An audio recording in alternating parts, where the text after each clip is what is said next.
Subscribe The Sport Show. Murtaza Mangungu ama mwenyekiti wa klabu ya Simba upande wa wanachama amezua utata kuhusiana na sakata la wachezaji wapya na walioondoka katika klabu ya Simba. Ni habari gani hiyo ambayo Mangungu amekuja nayo? Tafadhali naomba uweze kuungana nami mwanzo mpaka mwisho wa uchambuzi huu kuweza kujua kiundani, lakini pia kuna taarifa kuhusiana na wachezaji katika maingizo mapya na halikadhalika kati ya Bajabir na akina Maema, nani wa kumpisha mwenzake. So kabla tujaendelea, naomba uweze kusubscribe YouTube channel yetu ili usipitwe na taarifa zetu ambazo tunakuwekea hapa. Kumbuka tuna deal na sport zaidi, lakini kama wewe ni mwanachama na mwanafamilia wa The Sport Show, shukrani sana kwa kuwa nasi mwanzo mpaka mwisho. Hakika bila wewe The Sport Show isingekuwepo, lakini kama bado, tafadhali naomba uweze kusubscribe YouTube channel yetu ili usipitwe na taarifa zetu tunazokuwa tunakuwekea hapa. Lakini mwisho wa yote, naomba uweze kucomment, kulike na kushare. Yes, naomba tuweze kuendelea. Mwenyekiti wa klabu ya Simba Murtaza Mangungu amezua tafrani kunako wapenda soka, hasa wadau wa soka wa upande wa Msimbazi na hata ambao sio wa upande wa Msimbazi, mara baada ya taarifa kutoka katika vyanzo mbalimbali vikieleza kwamba Mo Dewji amesusia kusajili wachezaji, hali iliyofanya Mangungu kuingilia kati na kutoa fedha zake na kuweza kusajili wachezaji hawa ambao wamesajiliwa kunako dirisha la usajili la mwezi huu wa Januari. Wachezaji kama akina Chama, wachezaji kama akina Kibabage, wachezaji kama Ture, wachezaji kama Libase Guai na wengine wengi. Sasa wao kusajili au Mangungu kusajili si tatizo.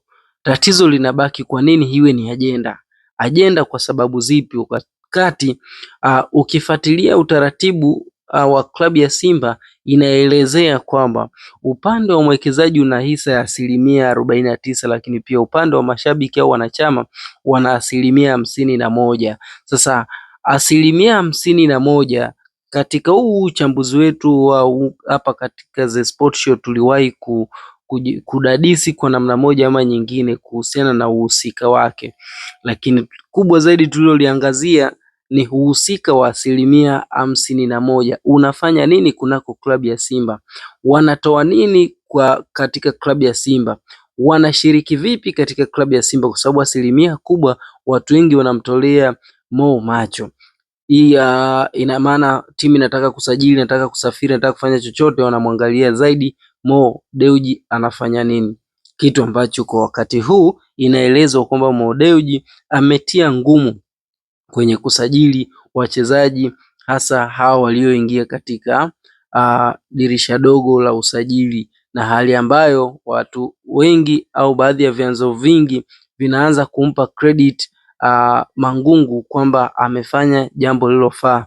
Lakini sisi kama The Sport Show tunauliza, Mangungu alipaswa kufanya nini? Alipaswa kusajili kwa sababu yeye ndio mwenye hisa kubwa, huwa anawakilisha upande mkubwa wa kiuwekezaji, ambapo kwao ni 51%. Sasa 51% ndio ilitakiwa iwe kipaumbele zaidi kuliko 49%. Kwa hiyo kusajili wachezaji hao waliokuja, sidhani kama ingekuwa ni ajenda ya kuweza kujadiliwa kuliko kile ambacho anafanya Mo. Kumbuka misimu miwili au msimu ulioisha, karibu nusu ya timu au robo tatu ya timu Mo Dewji pekee ndiye aliingia kusajili, lakini sio kusajili tu, pia kuvunja mikataba ya wachezaji kadhaa, makocha, lakini pia kuleta makocha waliokuwa bora. Mo Dewji amehusika kwenye makocha karibu wengi. Ametoka Faldu, alimleta yeye, lakini hata sasa hivi Steve Barker amemleta yeye. So hiyo unaona ni kwa namna gani kwamba klabu ya Simba inafanya vizuri zaidi kwenye usajili hasa inapomhusisha Mo, lakini hili la kuletwa kwa Mangungu kiukweli inaletwa kuwa ni ajenda. Pengine wengine wanasema kwamba hizi ni siasa, kwa sababu tayari wanaanza kumpigia tena chapuo ili kuweza kurudi kunako nafasi yake ya wenyekiti, ambao tayari inaelezwa kwamba pengine mwezi huu unaweza ukafanyika au mwezi unaofuata uchaguzi unaweza kufanyika kunako klabu ya Msimbazi, na watu wengi wanampigia chapuo Babra ili aweze kuwa mwenyekiti, na mpaka kuna jopo kwa taarifa za chini kwamba kuna watu tayari wameshajitolea kumchukulia na fomu ili Babra aweze kuchukua nafasi ya Mangungu. Lakini taarifa hii ambayo inazuka kuhusiana na sakata la usajili, wengi wanaichukulia kama imekaa kisiasa zaidi, kwa maana kwamba ni kama vile Mangungu anajipigia kampeni kwamba ameweza kusajili, hivyo bila yeye hao wachezaji wasingekuwepo. Lakini sisi kama The Sport Show tuna swali la kuuliza kwamba okay, why migogoro haiishi?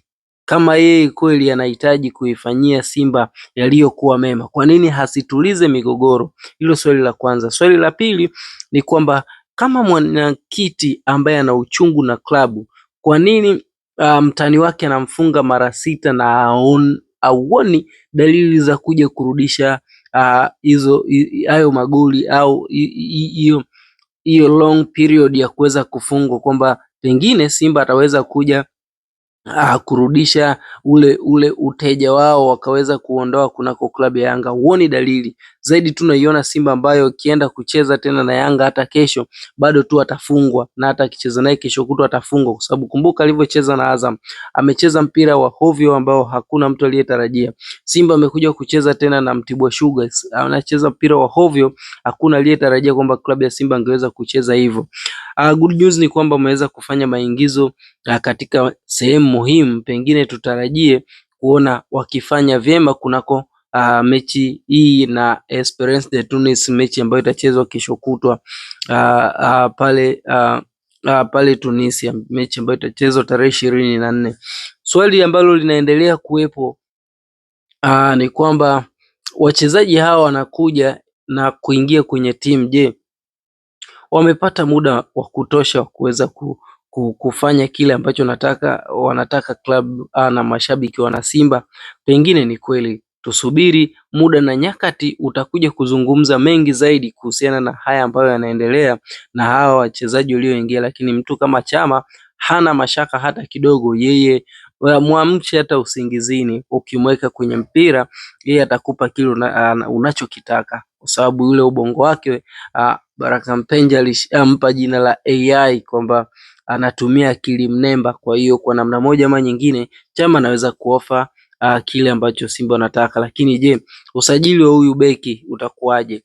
Hayo ni mengi ya maswali ambayo yapo, japo kuna taarifa au tetesi zinazosema kwamba moja ya wachezaji anaweza kuondoka kati ya Neo Maema, Bajabir na Elie Mpanzu, huenda wakaachana nao, lakini kwa utafiti uliopo ni kwamba wanaweza wakamtoa Bajabiri kwenye mfumo lakini wakati huo wakaendelea kusalia kunako klabu ya Simba, na pengine anaweza akatolewa kwa mkopo, kwa sababu mahusiano yaliyopo kati ya Sundowns na Simba ni mazuri. Kwa hiyo kumrudisha mchezaji wao katika hili dirisha pengine inaweza kafanya wasije kufanya biashara katika siku nyingine zijazo. Kwa hiyo kwa wakati huu Simba itamvumilia Maema mpaka mkataba wake utakapoisha, ila Bajabir anaweza katolewa kwenye mfumo na akaingizwa mtu mwingine, kwa sababu kuna mawinga ambao tayari wameshasajiliwa na nafasi imebaki moja ya kuweza kujazia, na hiyo nafasi inabidi mtu mmoja atoke ili aweze kuingia. Kwa hiyo Bajabir anaweza katolewa kwa sababu kwanza ni majeruhi ambao wakati huu bado ripoti hazijatoka atakaa mpaka muda gani akiwa nje. Lakini kingine ni kwamba akitolewa anaingizwa huyu, lakini pia wanaweza kumtoa kwa mkopo ili akapate match fitness katika timu nyingine. Kwa pengine anaweza karudi alikokuwa Polisi, au pengine anaweza kapelekwa kwenye timu za humu ndani. Lakini kumbuka kwamba dirisha la usajili pia linaelekea ukingoni, hivyo wakichelewa pengine tunaweza kuja kuongea habari zingine ambazo hazikuwepo. Kibarua kinabaki kwa Steve Barker katika mechi na Esperance de Tunis kwamba ni mechi yake ya kuonesha ubora wake, ni mechi yake ya kuonesha ufundi wake, ni mechi ambayo inahitajika aweze kupata ushindi kwa namna yoyote ile ili kuweza kufufua matumaini ya klabu ya Simba kuweza kusonga mbele katika hatua ya makundi, hasa kupata pointi ambazo zitaweza kuwapandisha mbele na kuwapa angalau ahueni ya kuweza kupambana zaidi. Shukrani kwa kuwa nasi hadi wakati mwingine tena.